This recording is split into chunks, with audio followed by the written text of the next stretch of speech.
Krishna. Good evening. Nice to see so many people here on this rather miserable evening. Weather-wise, anyway. It's not miserable in here. Can you hear me okay? Up, down? Up. Sorry?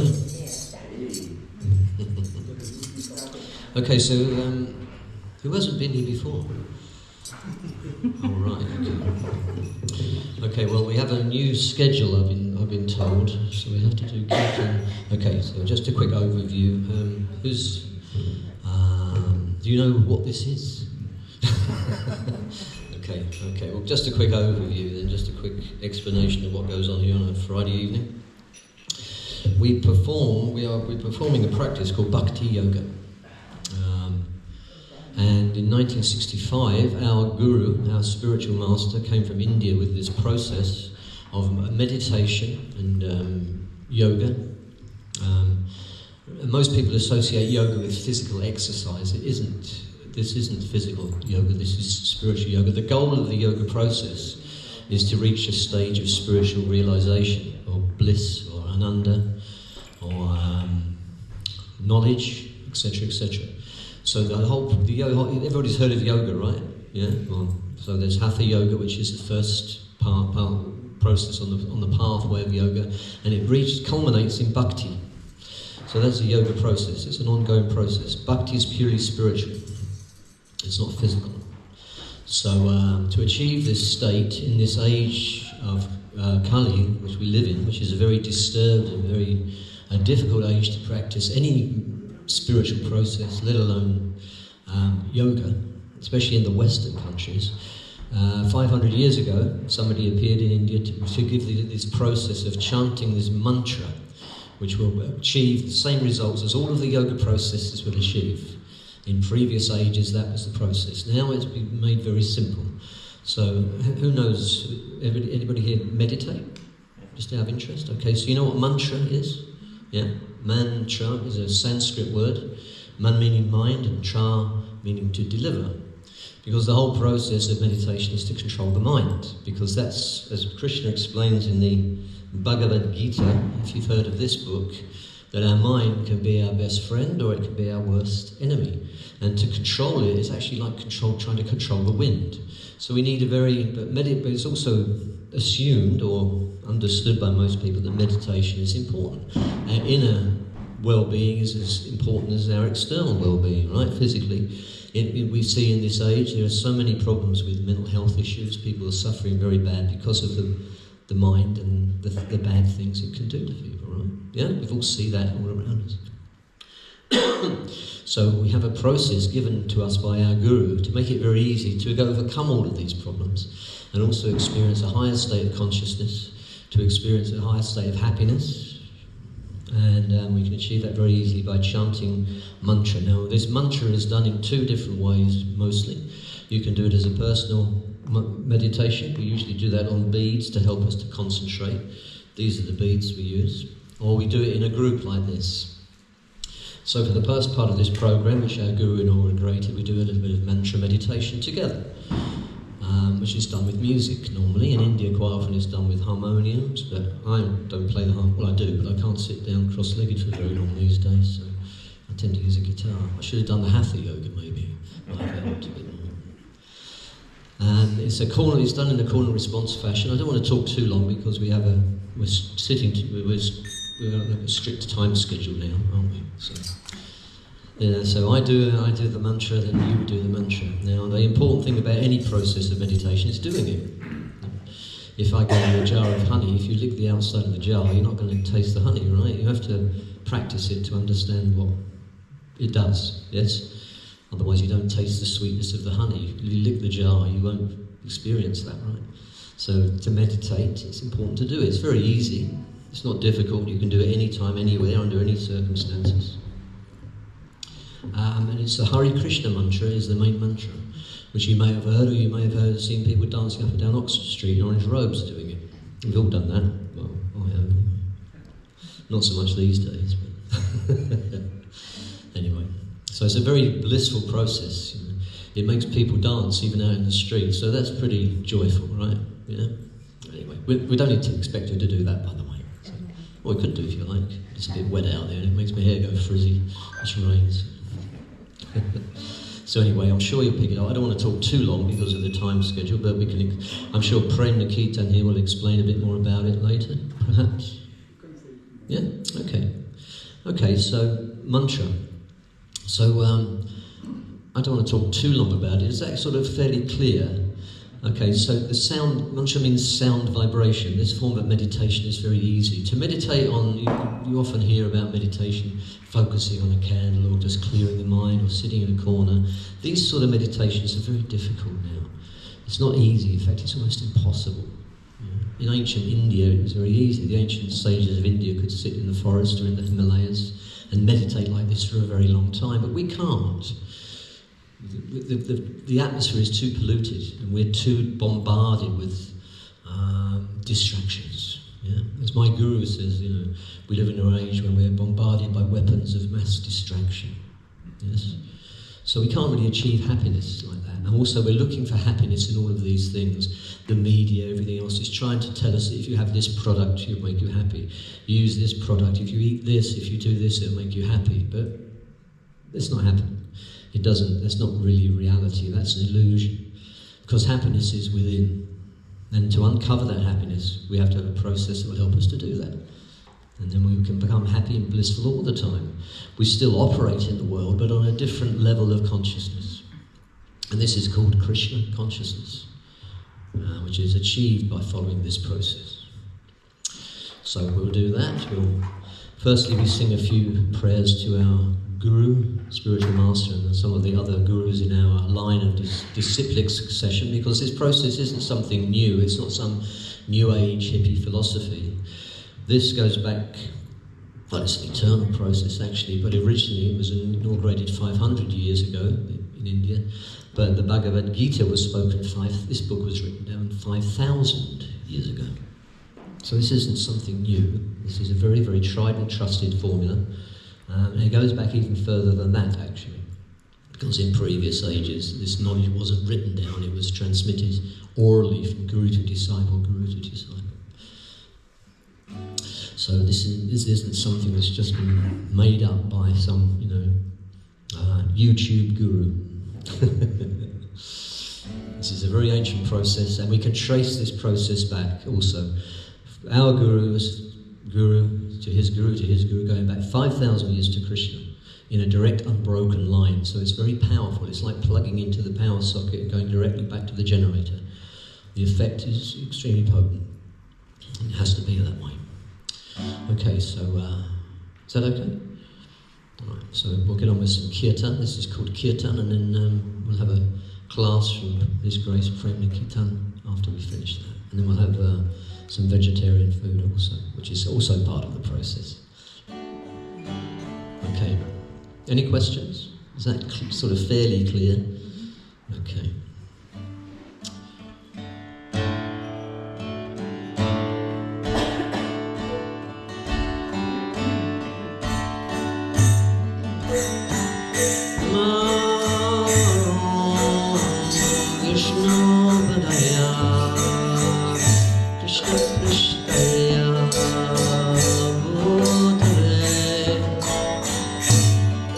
Bhakti Vedanta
Krishna, Krishna Krishna, Hare Hare, Hare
So for those of you who don't know, Prabhupada is the name of our guru.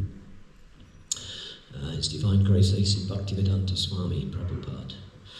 And the other names that we were singing were different names of Krishna and his associates were very powerful in this process.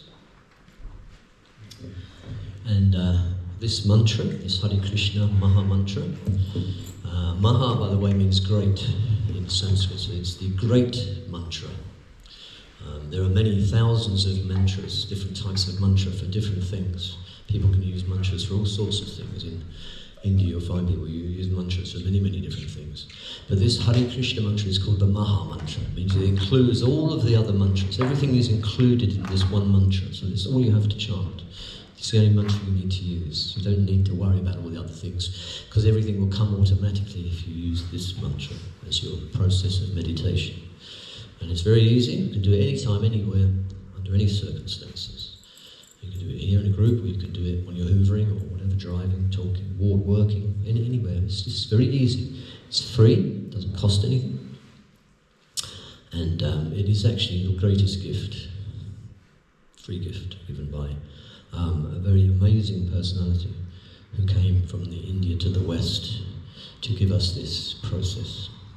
So we recommend that you take to this process, just use it in your life, and you'll find that life will become better. So there are a lot more, many more things we could say about it, many more things we can talk about with regards to this mantra, because it is the seed of this whole process. Yeah?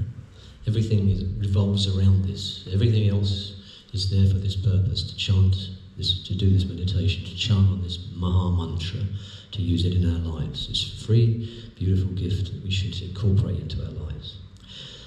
We also have another very fortunate free gift we can incorporate into our lives, and it's called HG Premaniketan.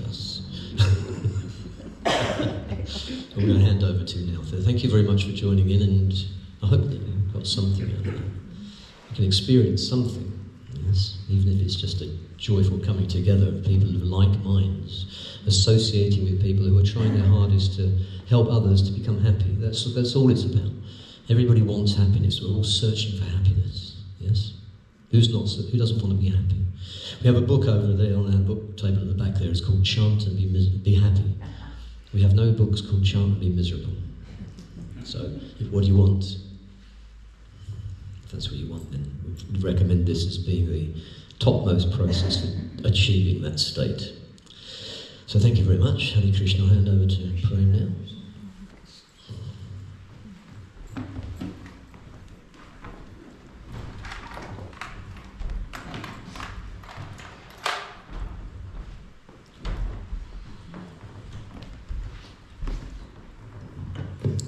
Hare Krishna. Hare Krishna.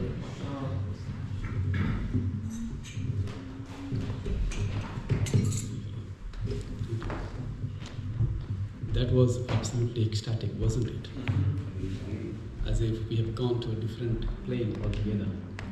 Yeah? We were not on this planet at the time. People who have been practicing for some time, they can realize the transformation, what happens within. For a few moments, we forget, don't we? Who we are, our identity, man, woman, work-related identities, parents, children, father, mother, whatever that relationships may be. And we start to identify who we are, don't we? Because we live in the era of mass distraction. As Mukunda Prabhu said, mass distraction. Mass destruction is also there, and mass distraction is also there. Mass destruction is caused by us. Yeah? Who doesn't believe in the audience that we are not the cause of mass destruction? Destruction, not traction. Anyone? And how are we destroying ourselves? Anyone would like to say something? By not practicing meditation and Lord Krishna's name and indulging ourselves in other things, in the worldly. Distraction, not distraction. Destroying. No, but that's the cause of the distraction. Yeah, ultimately. You're right. But how are we destroying the very planet, very nature, very surroundings we live? Greed. Yeah. Materialistic. Greed, lust. We have examples of that everywhere, isn't it? We are surrounded by that example. Don't we have our leaders like that? And we chose them. Didn't we? Yeah. In a very short span of time, in the last 1 century, we have annihilated close to 60% of living entities who had a right, all the rights to live on this planet as well. 60%, can you imagine? 60%.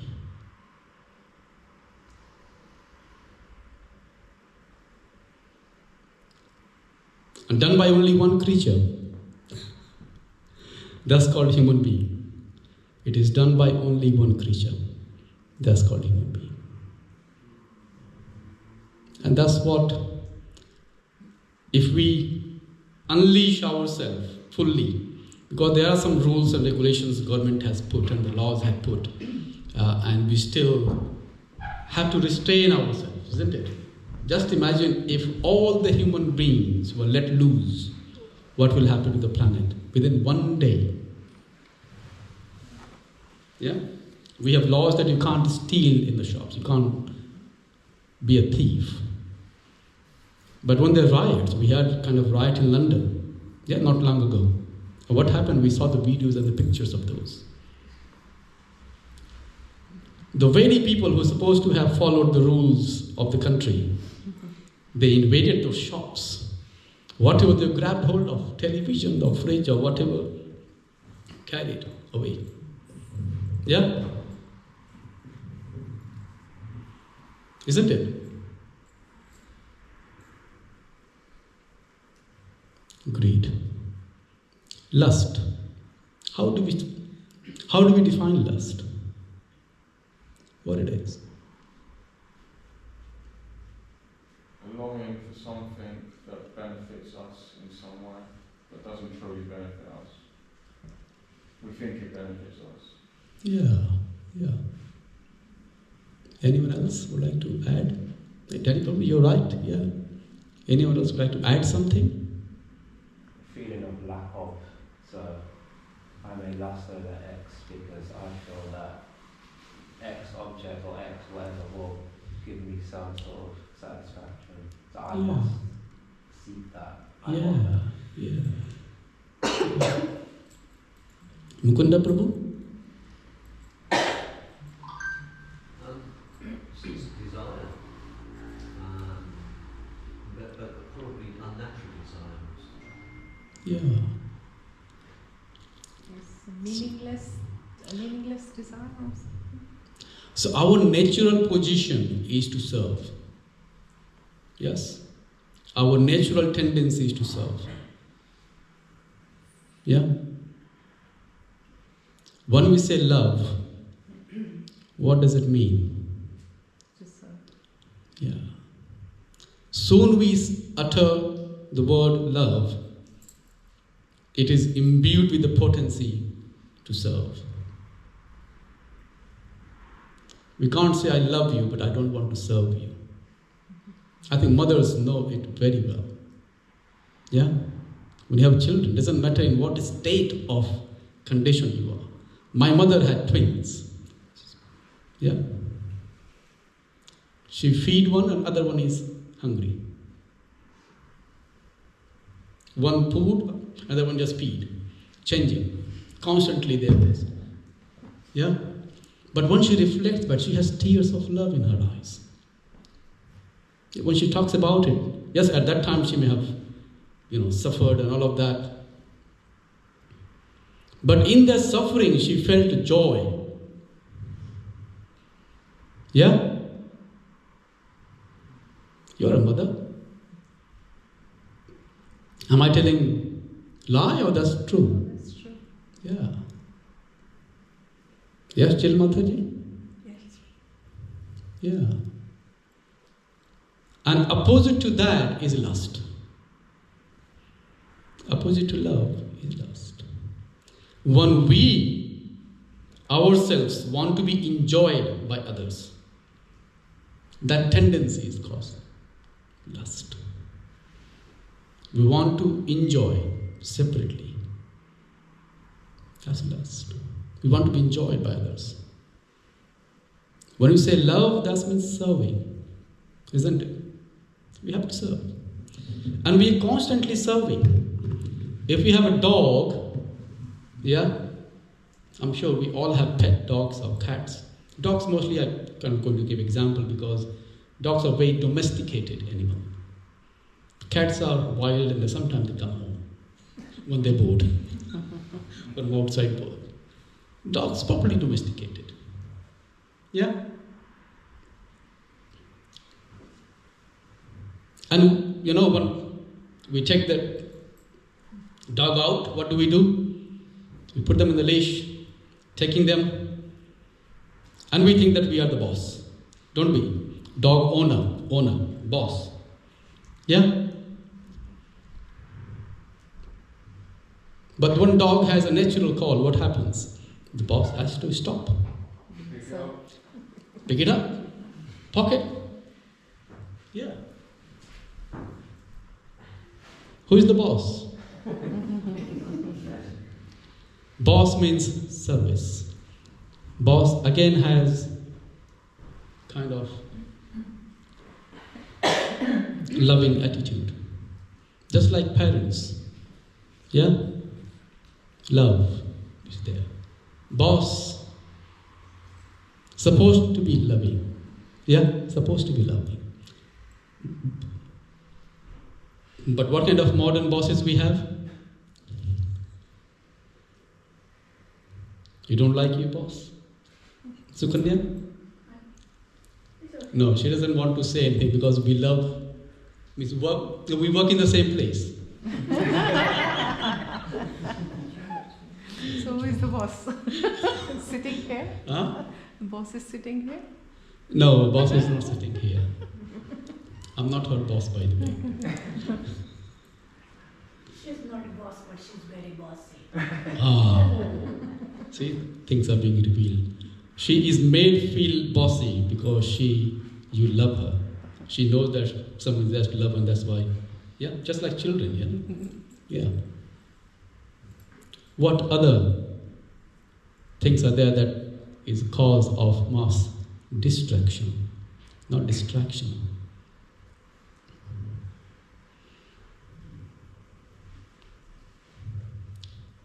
Envy, greed. Exploitation. Huh? Exploitation.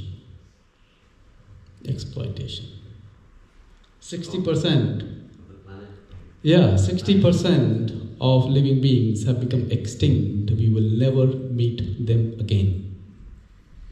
We may sometime go to museum and see their bones. That's why we go to museums, and they charge us. Okay, at one point, this creature was living in this particular area of the planet. Now we have killed. They don't say it, but that's how we need to translate that. Because of human behavior, we have killed this particular entity. Now it has become extinct. Yeah. Plastic. Where does this come from? Yeah. Killing animals. Killing animals for food.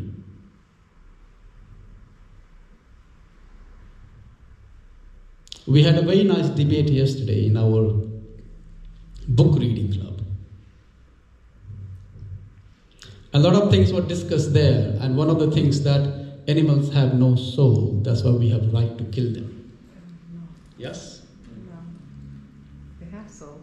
Who believes in this audience that animals have no soul?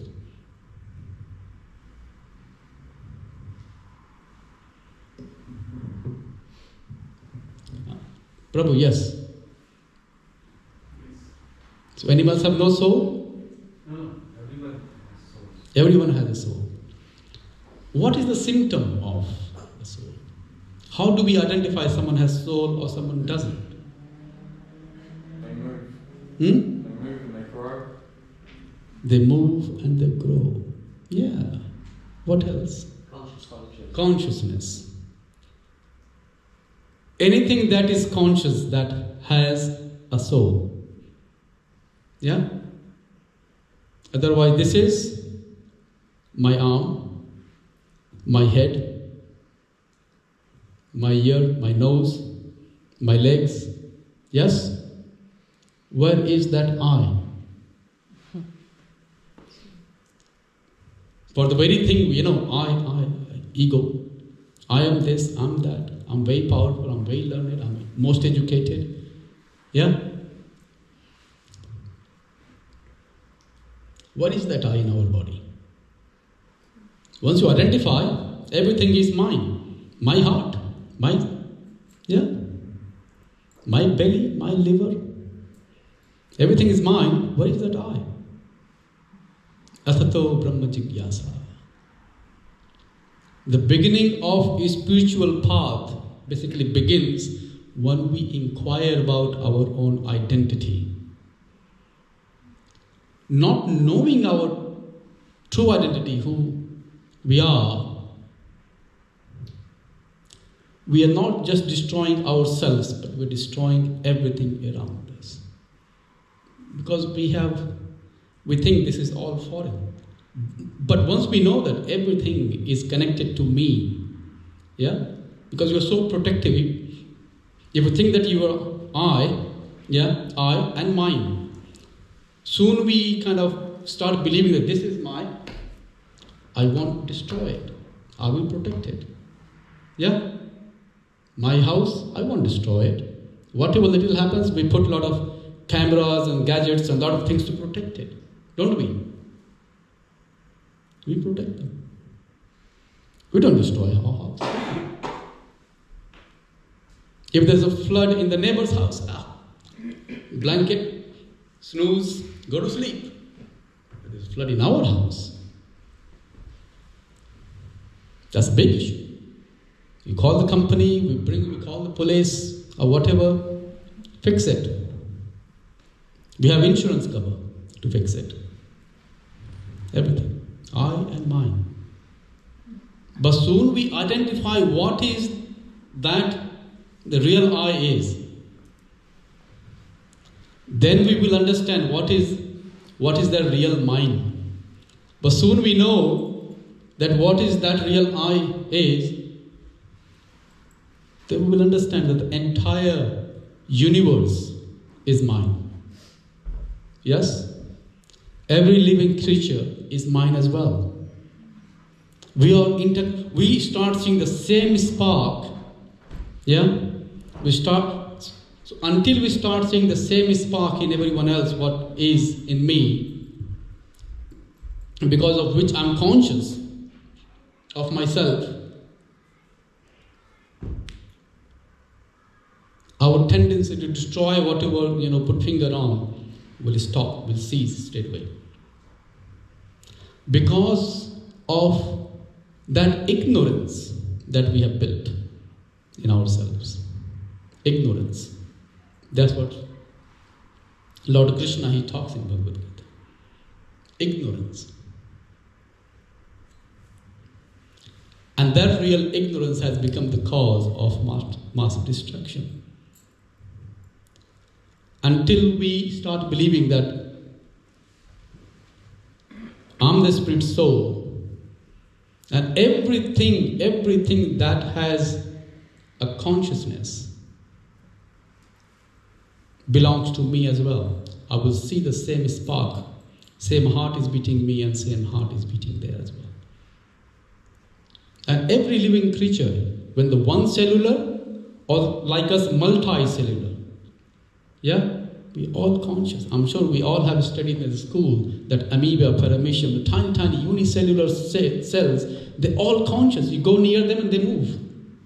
Yeah? We go near them, they move. They're conscious. They're alert. Now, in this era, we have become mass distracted. Big time. Aren't we? We are mass distracted. Completely distracted society.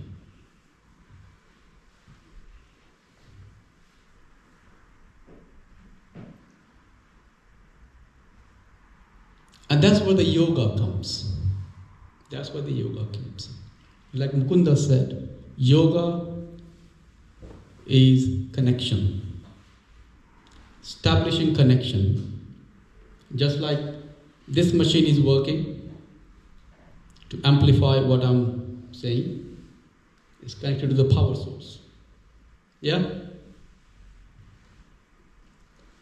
And that power source is connected to the big power source.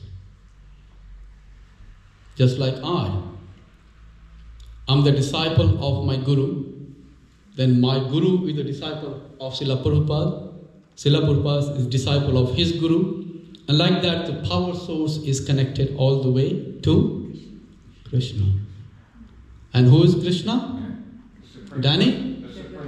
Supreme Personality of Godhead. So God is person as well. We can relate, we can link. Yeah? He's also a conscious being, he's not dead.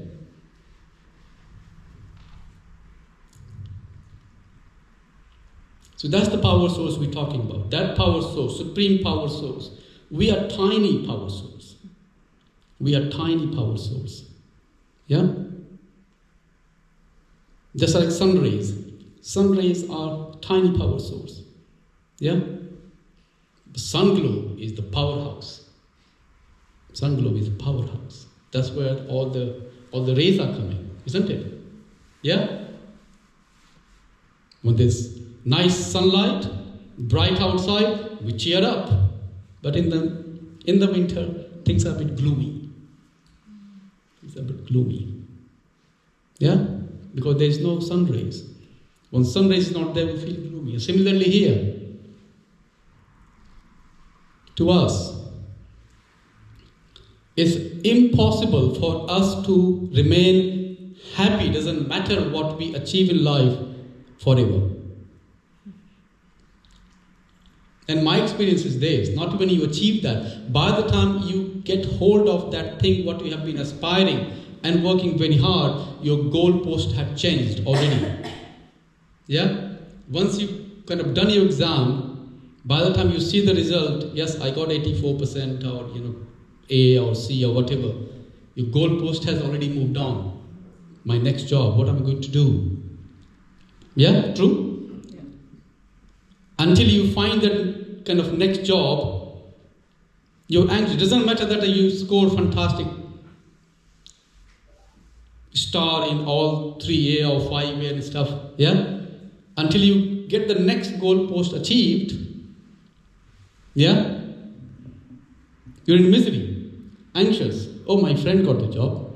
My neighbor's kind of son got the job. My son hasn't, Man, what's wrong with you? Because there is a tendency to compete and compare, isn't it? And that's another thing. That by the time you become happy, yeah, I got a new car, a neighbor got a Bentley. Oh dear. Now I have to work harder and harder and harder to compete and compare. We forgot to enjoy the piece of kit we bought, didn't we? But now we got into a mission. My neighbor, what to do now? Go on. Sam siddhim haritoshana. Until we satisfy the urge of the heart, urge of the soul. And that will not be satisfied until the lost son finds his parents. He will never be happy. Yeah? Similarly, until we connect to the Supreme Power Source, Supreme Powerhouse, Sri Krishna, that happiness will always remain half done. Just tiny bit happiness we get. One drop happiness, lot of effort. But once we connect, little bit of effort and lot of happiness. Yes, makes sense? Little bit effort. In fact, sometimes no effort and yes, yet you are blissful. People ask, man, what drug do you take? I've never seen you miserable. Little drop of that satisfaction within, that I have connected myself with the Supreme Power Source. Until then, it's impossible to satisfy. Samsiddhim haritoshanam. Until we satisfy or connect with Krishna or the Supreme Powerhouse, Supreme Power Source, it is just impossible for us to satisfy ourselves and be happy. Because that's the nature of the soul. Nature of the soul to be happy. That's why we are always in pursuit of happiness. Yes, that's the whole goal, isn't it? Yeah, that's the whole goal. Pursuit of happiness. Isn't it? We don't go to work to become miserable. The pursuit of life, whatever we do is only one goal, to be happy.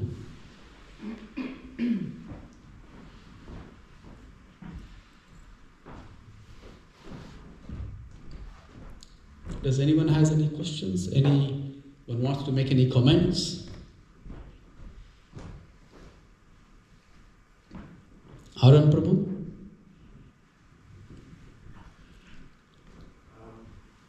I don't think so, no. Yeah, thank you for the talk. Yeah. Hare Krishna. Hare Krishna. Thank you. Anyone? Mukunda Prabhu? Do you want to say something? Okay. You said enough. Okay, good. How many of you have heard about Bhagavad Gita? Have you heard Bhagavad Gita? Yeah? Do you know what kind of this book is? So this book is about discussion between Krishna and his friend Arjuna. Don't think that Arjuna is the only one who can become friend of Krishna.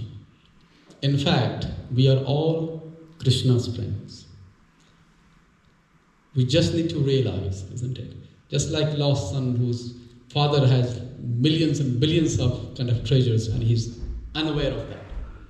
Yeah? So through this book, Krishna is basically talking to us. Krishna is talking to us. And in this book, Bhagavad Gita, the Song of God, yeah? Song of God, where Krishna is talking to his friend Arjuna in the middle of battlefield of Kurukshetra. Battlefield. That's our life as well. We are kind of in the battlefield constantly, all the time. There's always battle. Yes? There's something other. And what kind of battles we face?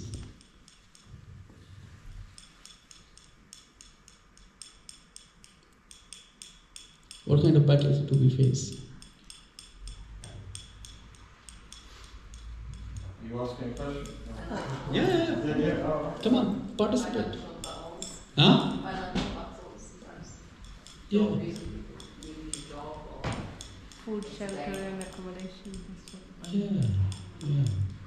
Work stresses. Many things. But how, in what way can we categorize the battle of life?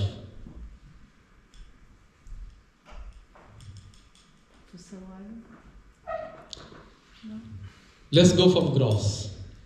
Yeah? External, that we have no control over. Beyond, yeah? Nature. There was a massive kind of wind with snow and 60,000 people become because without electricity. No control. You couldn't have controlled it. Yeah? That's the nature. And Very powerful. then ones that we control as well. I'll come to that. Yes? We have no control. That's called Daivik. Daivi. That's a natural cause. Yeah?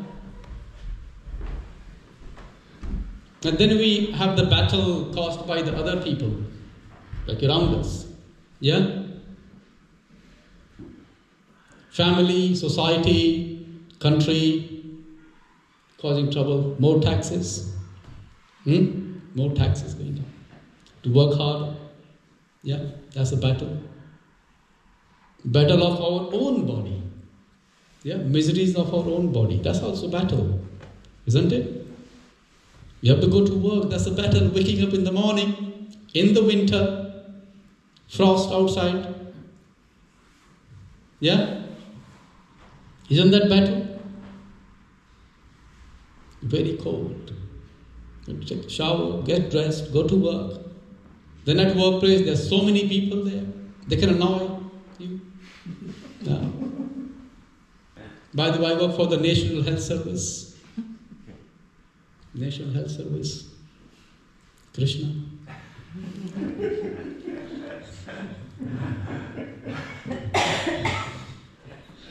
People who work for next service, they are laughing louder.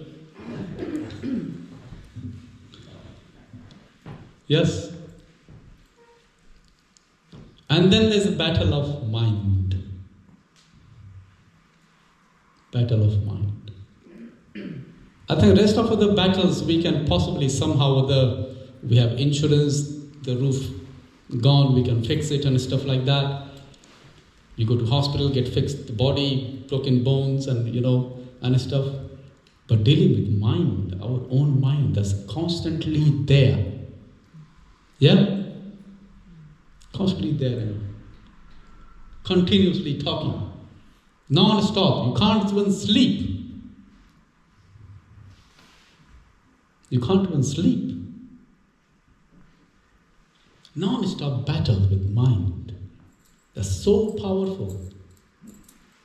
Arjuna tells Krishna in this book that I have ability to control whatever you want, but I can't control my mind. When I can control the wind, but I can't control my own mind. And unless we can control our mind, the happiness is a far distant reality. Yes? Until we can control the mind, the happiness, satisfaction is far distant to reality. It's impossible to achieve that. It's just impossible. Doesn't matter who you become. The president of the most powerful country in the world, is he a happy person?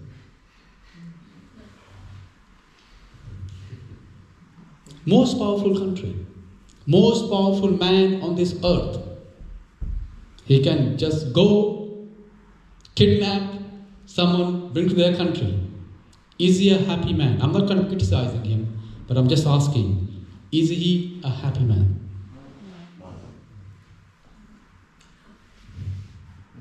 You go to Tibet, find a lonely mendicant by the street, no belongings, eyes closed. Look at this person's face. This man is blissed out.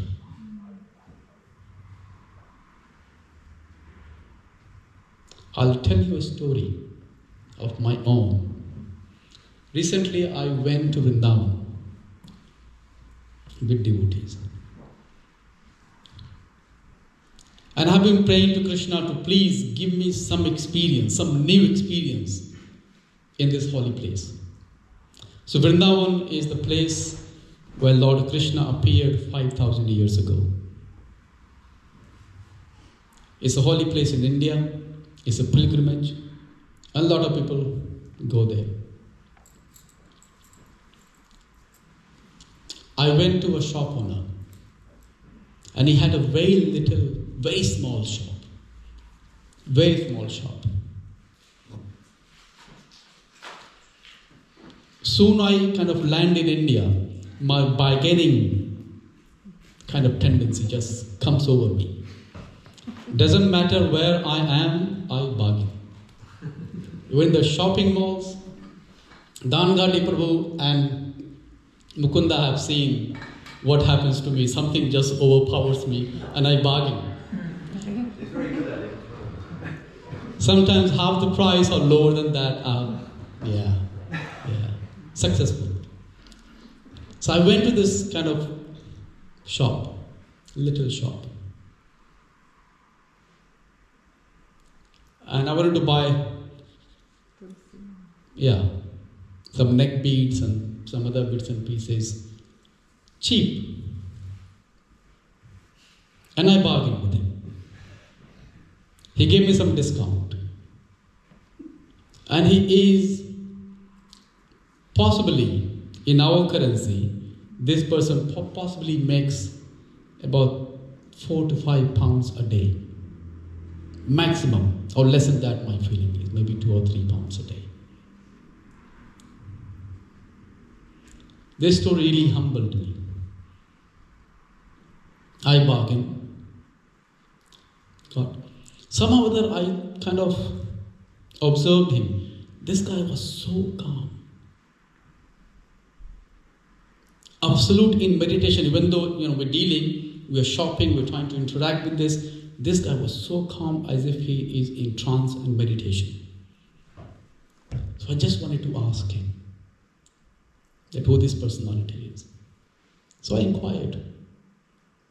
He said about 2 years he has been living in that town.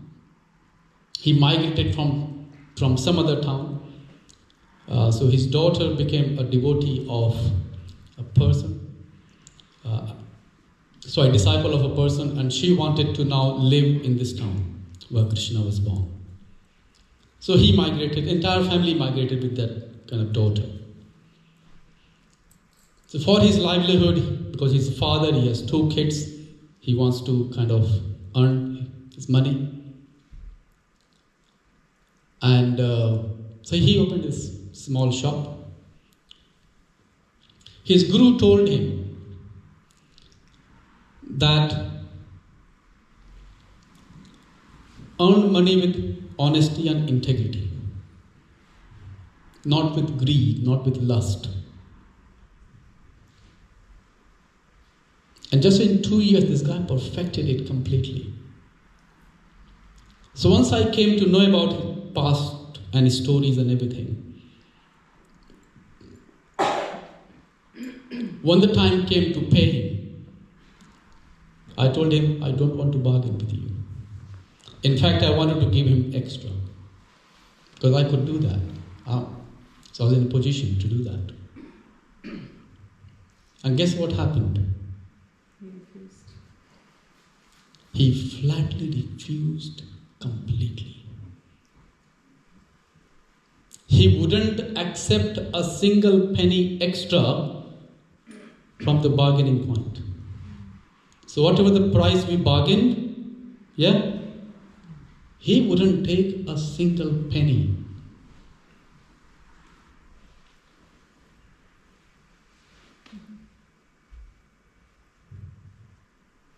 Silence, isn't it? Just makes about 2 to 4 pounds a day.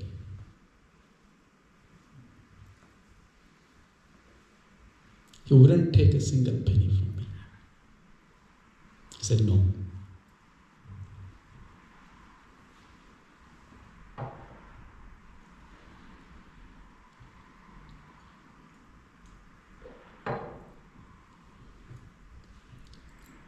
And this guy was radiating energy.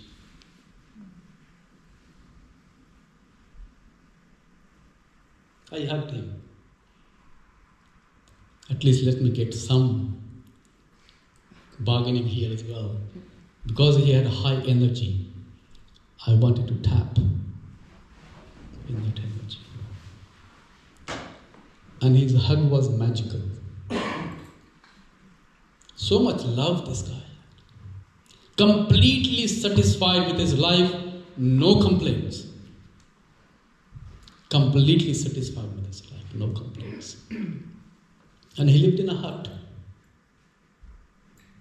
Hut is made from plastic, some bamboos and stuff there. Lived in that place. Completely satisfied.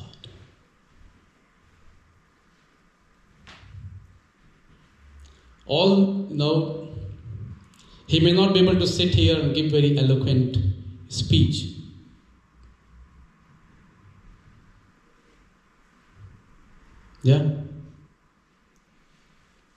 But can I buy him?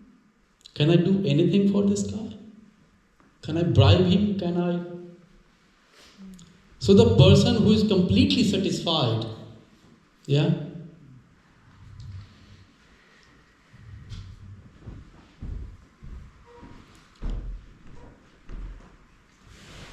was fully satisfied. That story really humbled me. I said, I definitely earn thousands of times more than him. I probably have read more Shastras, books, than him. But that glimpse, that satisfied heart, just humiliated me, big time.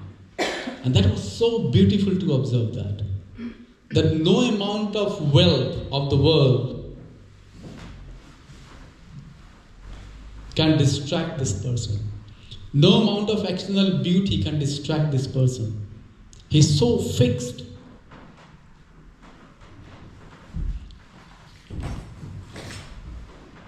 And Krishna satisfied my quench. I wanted to have some experience and that was the last day.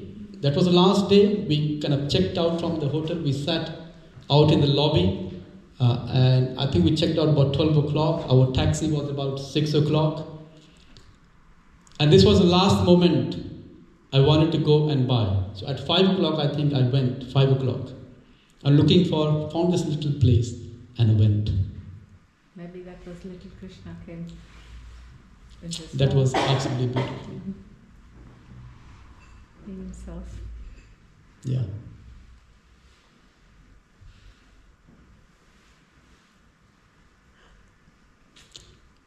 Can I ask a question? Yes, yeah. So what did that teach you? Huh? So what did Krishna teach you in that lesson? Never do the bargain again.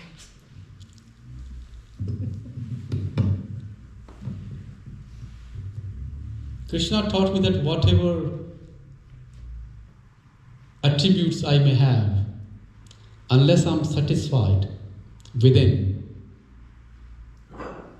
no amount of wealth, no amount of prestige, no amount of knowledge, no amount of being famous can make me happy.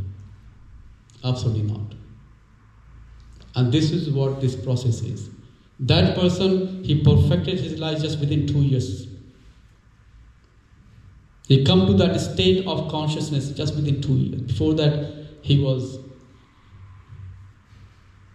But within 2 years, his intensity was so powerful. That's why in life we need someone like Srila Prabhupada, Guru. And that happened because of Guru. We need someone who can empower us to achieve something that we are incapable. Just like a child, when child is alone, the child feels helpless. But when the child even, their parents, they feel they have got the entire universe with them. And that's what we need. We need a guru like Srila Prabhupada, with whose connection, whose power, we can also have a bit of spark of light in our consciousness. Srila Prabhupada was completely pure soul, completely satisfied within. No tinge of ego, no tinge of anger, no frustration, no envy. Nothing. Unless we have these things removed from our life, unless we bit by bit reduce this tendency to envy, hatred, compare, compete, lust, all of this, the happiness is a far distant reality. It will never come to us. It may come just a flicker and gone again.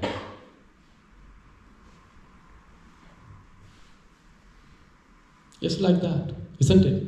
We all have experience. We all, when a grown-up people I'm talking to, and we all have this experience. And that's what Krishna is telling here. At the battlefield of Kurukshetra, Krishna is talking to his friend who had a struggle to understand his responsibility. He had a struggle to understand his identity. But once he received this knowledge, he understood his identity. Then he just acted as an instrument in the hand of Supreme Personality of Godhead. And that's what we have to become. And we are anyways like that. We just have to realize it. What Krishna says in Gita, that there is some kind of force that making us do things, sometimes when we do not want to do those things. Yes? We are forced somehow, aren't we? Sometimes I have, let me say, so have patients. So I'm a doctor.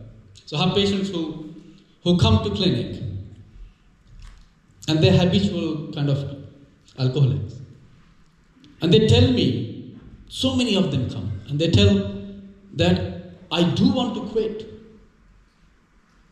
And they beg and they pray when they're receiving the treatment. I won't do it again. I won't do it again. This time definitely I will not. But soon they walk out of the hospital. Straight away they go to Bhakti. That force is there. And same thing, we know that envy is bad for us. We know hatred is bad for us. We teach that to our children. Don't hate. Don't envy. Be happy with what you... But when it comes to our part, we give in. We cave in, don't we? We all want to improve. We all want to become a better person. What I was yesterday. We all want to do that. But there is overwhelming force behind that pushes. Go. What is that like? Maya? That's our weakness. Okay. We are not strong enough. Yeah, just like a child, soon the child sees their parents, they become strong. Yeah? They stand up firmly and they will impose. Yes? I can defeat. I'm strong now. Even though they have no strength. Same thing with us. We need that force with us.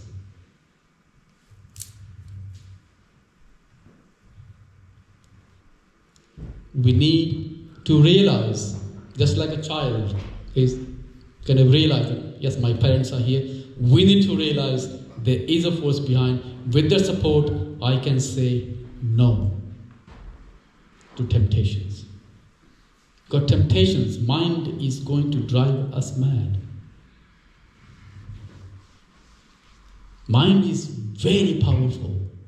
And unless we have support and strength of someone who is stronger than us, it's impossible to win over our own mind with our own strength. It is just impossible. We just had our New Year. A lot of people have gotten the New Year resolution. Yeah? It is statistics that within 15 days, up to 90% of people, they give up their New Year resolutions. Within 15 days. Yeah? Within 15 days, we give up. Within 15 minutes, right? For, yeah. Patients with diabetes, they shouldn't be eating sweets. But soon, in the hospital, when I go around, patients who have diabetes, they have biscuits and cakes and cupcakes surrounded on the table. Doctor, from tomorrow. And that tomorrow never comes. That tomorrow never comes. Yeah? We need to have a proper backup. Just like military people, yeah? They send their one unit in the front, but they have a lot of backup plan in the behind. Yeah?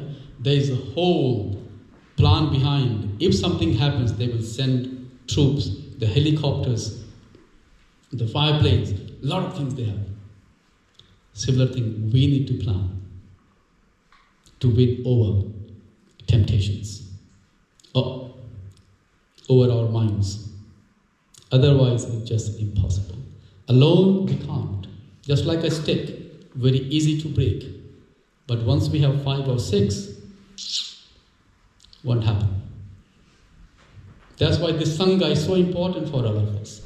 We think alone we just can't do, but we come together, we look forward every week, we meet, we have book reading club, we have so many things, activities, that entire week, most of us, they're constantly thinking about Friday Sangha, the book reading, other activities we do, and that keeps us engaged.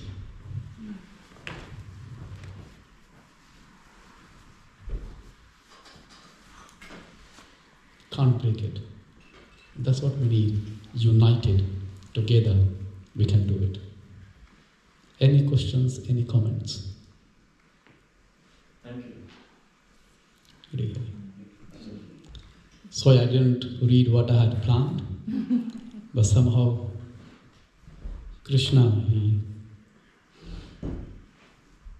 these are not my words, These are the words of my spiritual master, Prabhupada, and people here. I've heard from them. I have no qualifications to sit here and speak. Don't deserve.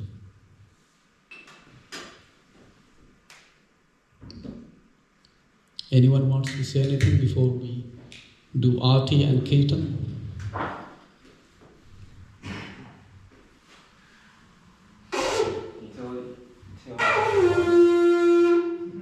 Unless you connect with the source, you'll never know what true happiness is. So like in this material world, we think we know what happiness is, but we don't. We think happiness is just the absence of misery. Oh, nothing, there's no misery. Yes. Like, I'm happy, I had some happiness. Yes. You're very right. Yeah. Just like there is no darkness, but absence of light is darkness. Absence of happiness is misery. Once we start filling our life with true happiness, the miseries will soon go away. We need to just learn the art of filling our life with true happiness, not temporary. Yeah? Everything is temporary in this world. Everything is temporary. We need to find the real happiness that's eternal, that's constant, that's always going to stay with us. If we fall for temporary happiness, you have to always go and chase the mirage again and again to satisfy.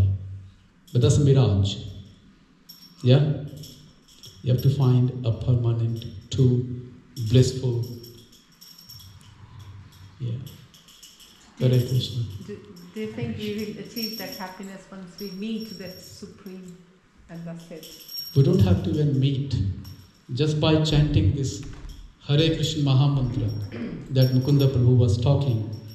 So this mantra is equivalent to as if you have met Krishna. Some of us, we have been chanting this mantra for 40 years. Some, in my case, 28 years. Some maybe just a year, a year and a half. But we can already see the difference. We already can, I'm sure they share the experiences that their life had changed. The chasing of mirage has stopped. They've found a place where they can rest, relax, yeah, and be happy. Let's do Kirtan.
Krishna